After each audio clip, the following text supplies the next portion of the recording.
Hello students, welcome back. Last video में हमने sales transactions through debit card and credit card and electronic transaction जो कि RTGS और NEFT through जो भी ट्रांजैक्शन होते हैं उसके बारे में हमने समझा था। Today we are going to solve that kind of illustration and that kind of sum which includes NEFT and RTGS transaction. So first of all, we are going to solve illustration number 7. From the following transactions, prepare 3-columnar cash book of Sri Jamna Das for first fortnight of April 2016. First transaction April 1st, opening cash balance 30,000, bank balance 8 lakh. Both are bank balances and cash balances, यानी कि यहाँ पे दोनों debit balance है, overdraft नहीं है. So very first is first of all 3-columnar cash book of Sri Jamna Das for first fortnight of April 2016. First entry उसकी जाएगी 2016 अप्रैल 1st. Receipt column 2, balance brought forward, cash 30,000, bank 8 lakh. ये हो गई first transactions की effect. The second one is goods of rupees 3 lakh purchased from Nilesh at 2% cash discount and amount paid by RTGS. RTGS charges rupees 30. Bank has debited the amount. As we know that RTGS charges is paid by sender, not by receiver, right? So this is purchase. Because of purchase, cash goes out from the business, so we will record it on credit side of cash book. 2% is cash discount, which means 2% of 3 lakh is cash discount written on column of cash discount. So here date 3 April, by purchase account, discount 2% of 3 lakh which is 6,000, cash discount is 6,000 and RTGS through payment हुआ है, which means that bank through. So bank में 2,94,000, 3 lakh minus 6,000 is equals to 2,94,000 which is recorded on the bank column. Now जो RTGS के charges हैं, RTGS charges rupees 30, उसकी effect होगी on the same date April 3 by RTGS charges account in the column of bank 30. Because bank will debited from traders account rupees 30 RTGS charges for the services which is given by the bank. So purchase 2,94,000 and by RTGS charges rupees 30. Next transaction is goods of rupees 1 lakh sold to Rajesh. He has sent amount through NEFT. Bank has credited the amount. Goods जो कि राजेश को cell किए हैं bye NEFT and bank ने credit की है amount. अब राजेश जो कि है हमारा डेटर, सो इसकी इफेक्ट होगी to sales account. First date 5 to sales and rupees 1 lakh. अब ये जो सेंडर है वो एनईएफटी पे करेगा. We are receiver on the point of view of trader. यहाँ पे सेल हो रहा है, so we are receiver, so we have not to pay any charges to the bank. कौन पे करेगा? जिसको हम सेल कर रहे हैं वो पे करेगा. उसकी कैश बुक में उसकी इफेक्ट देगा. हमें सिर्फ जो अमाउंट सेल किए गए गुड्स की मिली है हम सिर्फ उतनी ही इफेक्ट देंगे. सो हमने सेल किया था उसको 1 लाख के गुड, उन्होंने हमें पे कर दिए हैं थ्रू बैंक. सो हम बैंक की कॉलम में उसकी अमाउंट लिखेंगे. Next is goods of rupees 4 lakh sold to Mahesh at 2% cash discount. He has sent the amount through RTGS. Bank has credited the amount. Again sale किया है goods and जो महेश है उन्होंने क्या किया है, आरटीजीएस से पेमेंट किया है. हमने उसको 2% कैश डिस्काउंट दिया था और वो बैंक में क्रेडिट हो चुका. On the date 6 to sales account 4 lakh के 2% 8,000 we will record it on discount alone because this is sale. जो हम कस्टमर को डिस्काउंट देते हैं वो हमारे लिए यानी कि कंपनी के लिए, बिजनेस के लिए होता है expense. That's why discount column में 8,000 and 4 lakh minus 8,000 3,90,000 in the column of bank because sale is made through bank payment. Bank से जो है सेल की अमाउंट हमें मिल रही है, तो बैंक के कॉलम में जाएगा 3,92,000, इन the column of discount 8,000। Clear है। यहाँ पे भी जो सेंडर है महेश, वो आरटीजीएस चार्जेस पे करेगा, ना कि हम। सो यहाँ पे आरटीजीएस की कुछ इफेक्ट नहीं होगी। नेक्स्ट ट्रांजेक्शन है insurance premium of ₹10,000 paid through NEFT and NEFT charges incurred ₹3। Bank has debited the amount in our account. हम अगर कुछ पेमेंट आरटीजीएस या तो फिर एनईएफटी से कर रहे हैं तो हम एज एक्सपेंस उसको लिखेंगे, लेकिन अगर हमें पेमेंट आरटीजीएस और एनईएफटी थ्रू मिल रही है सो वी कांट, हम उसकी इफ़ेक्ट नहीं देंगे, हम उसकी इफ़ेक्ट नहीं दे सकते क्योंकि हमें कोई भी चार्जेस पे नहीं करने हैं, रिसीवर को नहीं पे करने। Only sender will pay the amount of NEFT charges and RTGS charges. So date 7 on credit side of cash book by insurance premium 10,000, क्योंकि इंश्योरेंस प्रीमियम हम पे कर रहे हैं with NEFT and bank will be debited the NEFT charges from our account. So by NEFT charges on the same date, bank column में ₹3, ये भी हमारे account में से जाएंगे। So this will be credited. Clear है। नेक्स्ट है salary of ₹15,000 paid in cash. Salary जो है 15,000 वो कैश में पे की है। तो next date 9 by salary account in the column of cash 15,000। Next है rupees cash sale is ₹30,000। Debit side date 10 2 sales in the column of cash 30,000, 2 sales and 30,000. Next है ₹10,000 withdrawn from bank for personal expense. Bank में से personal expense के लिए जो है वो 10,000 withdraw किए हैं। सो ये क्या है, drawing. So in the cash book में credit side by drawing account in the column of bank 10,000, क्योंकि बैंक बैलेंस इससे क्या हो जाएगी, decrease. So bank account will be credited, drawing account will be debited. Clear. Next है 12 date का ₹12,000 paid to Ramesh towards payable amount. Ramesh को 12,000 पे किए हैं, ड्यू थे वो। डेट 12 बाय रमेश और कैश में पे किए हैं, दैट्स वाई कैश कॉलम में 12,000। नेक्स्ट है Raman has paid 22,000 through NEFT towards our receivable amount, bank has credited the amount. यहाँ पे एनईएफटी है लेकिन चार्जेस नहीं दिया है कि एनईएफटी में कितने चार्जेस पे करने हैं। So we will record only जो हमें अमाउंट मिली है वो। क्लियर।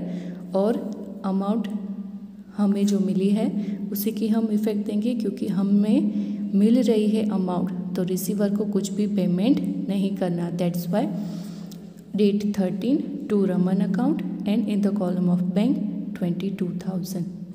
नेक्स्ट है rent paid 5,000। So credit side by rent date 14 and cash column में 5,000।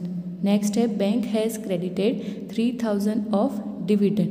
बैंक ने 3,000 डिविडेंड क्रेडिट किया, income date 15 to dividend account in the column of bank 3,000। तो ये थी सारे ट्रांजैक्शंस जो कि इलस्ट्रेशन नंबर 7 में थे। अब करना है क्लोजिंग। डेबिट और क्रेडिट साइड में किसका टोटल ज़्यादा है। So both have credit balance, it means that debit side का टोटल ज़्यादा है। ये टोटल एज इट इज़ लिखेंगे हम 8,000, इसको टैली नहीं करना। The total of discount allowed is 8,000। Cash का total 60,000, same total will be applied here and the difference amount will be 28,000 by balance carry forward. The total of bank column is 13,17,000, same total will be applied here and the difference will be 10,02,967। This is balance carry forward. उसको हम लिखेंगे next, जो भी अप्रैल 15 तक है। 16 अप्रैल में opening balance हो जाएगी 28,000 कैश की और 10,02,967 बैंक की। सो ये एक इलस्ट्रेशन था, इलस्ट्रेशन नंबर 7। नेक्स्ट जो हम सम सॉल्व कर रहे हैं वो है एक्सरसाइज का क्वेश्चन नंबर 13। वो भी इसी तरह का NEFT एंड RTGS ट्रांजेक्शन से रिलेटेड है। So question number 13 is from the following transactions prepare 3 columnar cash book of Shri Mahendra bhai Bhatt 2016 January 1st। Opening cash balance 3500, opening bank overdraft 6000। It इट मीन्स, कैश की डेबिट बैलेंस है और बैंक की credit balance. So opening balance अगर हम लिखें तो first of all 2016 January 1st, to balance brought down in the column of cash 3500, on the credit side of cash book by balance brought down in the column of bank 6000 because this is bank overdraft. Clear? Next है goods of rupees 2000 sold to Parag in cash at 10% cash discount। 2000 के goods with 10% cash discount and sale है, इसलिए cash received. So date to sales in the column of discount allowed 2000 in the column of cash, 200 and in the column of cash 2000 minus 200 is equals to 1800, 1800 in the column of cash। Next transaction है goods of rupees 4000 purchase from Deepak at 10% rate discount and 5% cash discount and the amount is paid by cheque. Goods purchase किए हैं 4000 के from Deepak, 10% rate discount, यानी कि first of all उसमें 4000 के अगर goods हैं तो उसमें से 10% जो है वो ट्रेड डिस्काउंट 400 एक माइनस होगा 3600, और उसमें से कैश डिस्काउंट है 5%। सो कैश डिस्काउंट माइनस होगा 180, so 3420 cash will be paid. Purchase किया है गुड्स 4000 के विथ 10% के trade discount 3600 minus 5% cash discount 180, so we have to pay 3420। So यहाँ पे date 4 by purchase in column of discount received 180, in the column of bank because payment is made through cheque, so in the column of bank we will write 3420 rupees. Next transaction है date 6, goods of rupees 7000 sold to Ami paid 40% amount by cash and the remaining amount is paid by cheque is deposited in bank. 7000 के goods sale किए हैं अमी को, अमी ने क्या किया है 40% कैश पे किया है और रिमेनिंग अमाउंट यानी कि 60% अमाउंट ऑफ 7000 का चेक दिया होगा। So on date 6 to sales, अब 7000 के 40% जो कि कैश पेमेंट मिला है वो हम लिखेंगे in the column of cash 2800 and 60% का चेक मिला है, so 60% of 7000 is 4200, so we will write it in the column of bank. So ये 28,000 cash 2800 cash and 4200 bank. Next transaction है on date 8, cheque of rupees 6000 is received which is issued by Gaurang towards the payment of his old debt of rupees 6050 which is deposited in the bank। हमें गौरांग के पास से लेने थे 6050, Gaurang has paid and give the check of rupees 6050 is discount, check received, that's why we will record it on the debit side of cash book। date 8 to Gaurang discount allowed 50, ये क्या हो गया discount allowed expense, और bank में जाएंगे 6000 which Gaurang has give us cheque, so bank में debit 6000 और discount allowed rupees 50। Next है salary of rupees 2000 paid by NEFT and 5 paid for NEFT charges. Paid किया है NEFT सर्विसेज का बेनिफिट लिया है, so we have to pay NEFT charges to bank. Date 12 by salary in the column of bank 2000, same date by NEFT charges we have to pay 5 to bank, So both are expense for us, that's why we will record it on the credit side of cash book. Next है ₹1500 paid for stationery by check. 15 date by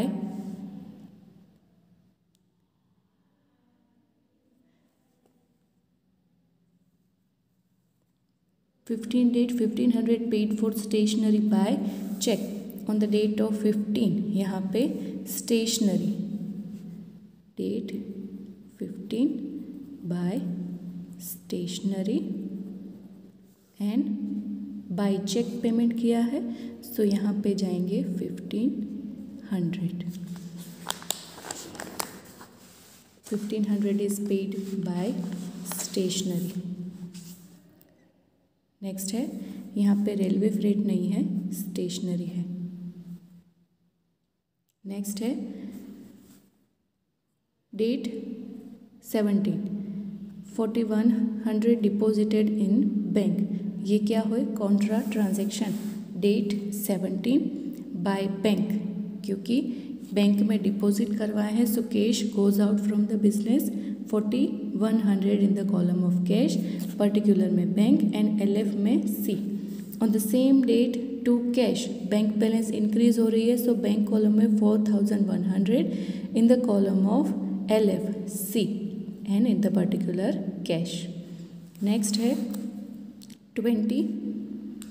Our more funds are required in the business. Personal vehicle of 10,000 sold for 8,000 and 7,000 is brought in the business.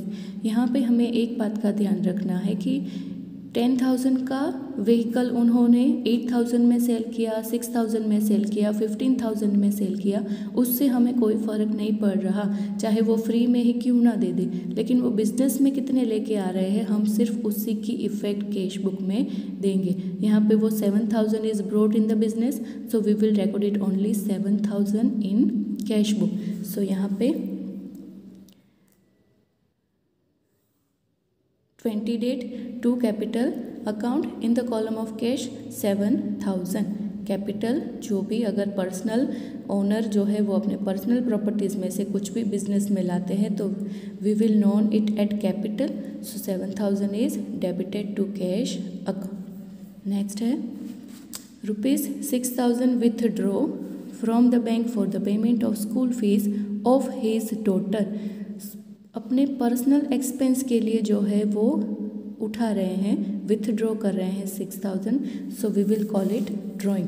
Date 23 by drawing in the column of bank ₹6,000. क्योंकि वो personal expense के लिए उठा रहे हैं, so we will consider it as drawing. Next है ₹500 paid for the shop rent.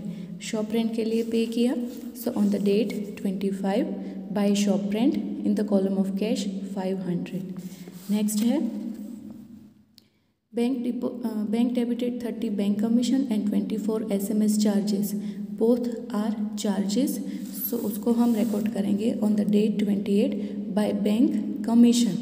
Bank के column में 30, बाय बैंक चार्जेस बैंक के कॉलम में 20. Both are expense for the business. उससे क्या हो जाएगी? बैंक बैलेंस डिक्रीज हो जाएगी.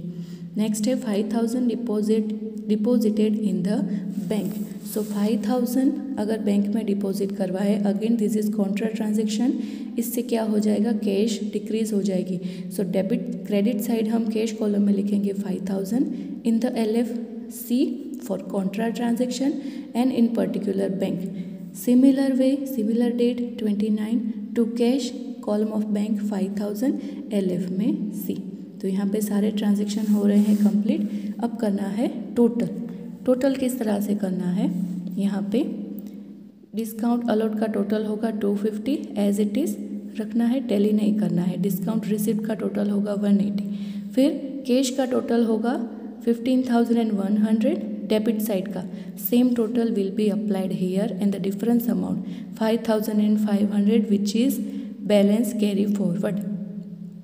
नेक्स्ट बैंक का टोटल डेबिट साइड का ज़्यादा है 19,300. Same total will be applied here 19,300 and the difference which is balance carry forward is 325. Both are closing balance. Opening balance of the next month 2015 February 1st to balance brought forward, cash 5500 and bank 325। तो ये जो है वो question number 13 जो कि exercise का था NEFT और आरटीजीएस से रिलेटेड, वो हमने सॉल्व किया है। अब आपकी स्क्रीन पे जो क्वेश्चन नंबर दिख रहे हैं वो आपको होम असाइनमेंट में अपनी नोटबुक में लिखना है और यहाँ पे ये जो 7th चैप्टर है वो कंप्लीट हो रहा है। You have to solve exercise question number 14, 15 and 16 in your notebook for practice. Thank you very much.